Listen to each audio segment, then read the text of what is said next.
నిన్న గ్రూప్ 2కు సంబంధించిన అభ్యర్థులు రోడ్డెక్కి వాళ్ళందరూ ప్రతి ఒక్కరు ఒకటే మాట్లాడుతూ ఉన్నారు.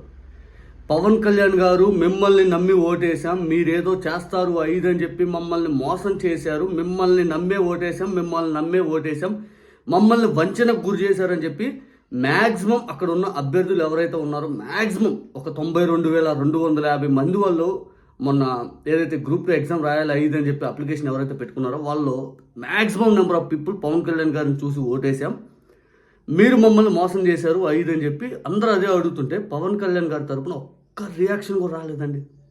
నిజంగా ఆశ్చర్యకరమైన విషయం. పవన్ కళ్యాణ్ గారు నిజంగా బాగలేదా అబద్ధంగా బాగలేదా అని చెప్పి ఆయన హెల్త్ ఇష్యూస్ పైన నేను మాట్లాడిన, కానీ ఇక్కడ నాకు పవన్ కళ్యాణ్ గారి మీద ఒకటే క్వశ్చన్. ఆయన హెల్త్ బాగలేకపోతే ఆయన క్యూర్ కావాలి. బికాజ్ ఎవరైనా కానీ బాగలేకపోతే జగన్మోహన్ రెడ్డి గారికి ఒక బొక్క పడితే రాష్ట్రం మొత్తం ఊగిపోద్ది, ఇది నటన అని మాట్లాడారు చూడండి. అటువంటి వ్యక్తిత్వం మనకు లేదు. ఆయనకి హెల్త్ ఏదో నడుమేదో ఇబ్బంది అంటే ఏదో బాగాలేదు అది ఇదేం బాధపడుతున్నారంటే ఆయన క్యూర్ కావాలని కోరుకుందాం, తప్పలేదు. ఎవరికైనా కానీ ఆయనలాగా మనం దుష్ప్రచారం చేయలేం, ఆయనలాగా వ్యక్తిగతంగా అవతలని మనం కించపరచలేం.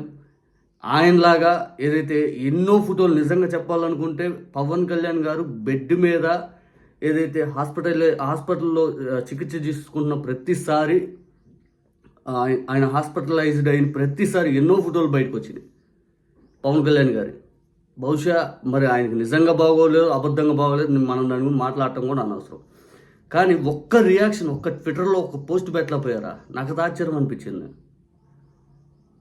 నిజంగా పవన్ కళ్యాణ్ గారు ఇప్పుడున్న హెల్త్ ఇష్యూస్ అని చెప్పి బాధపడుతున్నప్పుడు బయటకు వచ్చి ప్రెస్ మీట్ పెట్టాల్సిన అవసరం లేదు. ఒక ట్విట్టర్లో పోస్ట్ పెడితే అయిపోద్ది.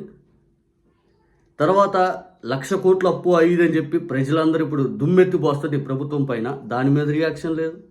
సుగాలి ప్రీతి అంశం మీద రియాక్షన్ లేదు. సుగాలి ప్రీతి అంశం ఆ సిబిఐ వాళ్ళు హైకోర్టులో అఫిడవిట్ ఫైల్ చేసి మా వల్ల కాదు మేము ఎంక్వైరీ చేయము అంటే దాని మీద రియాక్షన్ లేదు. అసలు ఎందుకు ఇంత హైడింగ్? ప్రభుత్వాన్ని పూర్తి స్థాయిలో గెలిపించిందాక బాధ్యత తీసుకొని నేనున్నాను, నేను చించుతాను, నేను ఆరేస్తాను అని చెప్పి ఊరు వాడ తిరిగి ఈరోజు గెలిచాక ఏ ఇష్యూ అయినా కానీ ప్రజలు అడుగుతూ ఉంటే దానికి ఎందుకు మీ దగ్గర సమాధానం లేదు? మీరు ఎందుకు హైడ్ అయిపోతున్నారు అక్కడి నుంచి? మీరు అసలు కనపడకుండా ఎందుకు వెళ్ళిపోతున్నారు? ఎంతసేపు గుళ్ళు గోపురాలు తిరుగుతూ బాగలేదంటూ ఈ చూడటానికి ఆ ప్రజలు మిమ్మల్ని నమ్మి కొంతమంది ఓట్లేసింది ఈ ఘోరాలు చూడటానిక. నిజంగా పవన్ కళ్యాణ్ గారు చిత్తశుద్ధితోటి మీరు ఎందుకు పని చేయట్లేదు?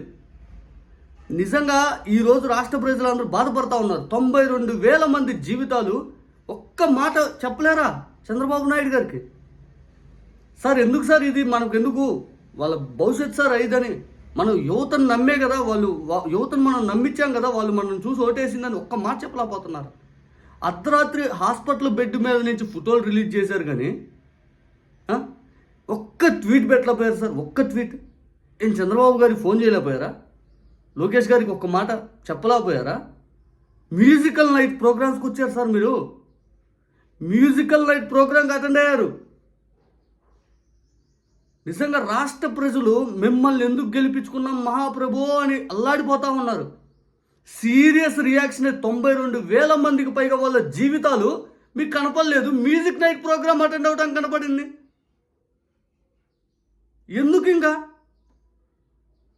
ఒక ట్వీట్ కానీ ఒక ఫోన్ చేసి ఆపించలేనందుకు ఇంకా మిమ్మల్ని నమ్మి యువతను ఆ రోజు ఎందుకు మోసం చేశారు?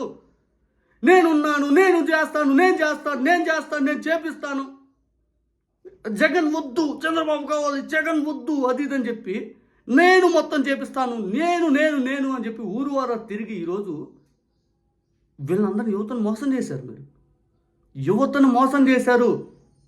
మీ రియాక్షన్ అనేది ఎక్స్పెక్ట్ చేసిన ప్రతిసారి మీకు అక్కడి నుంచి దూరం అయిపోయి వాళ్ళని మోసం చేస్తూ ఉన్నారు.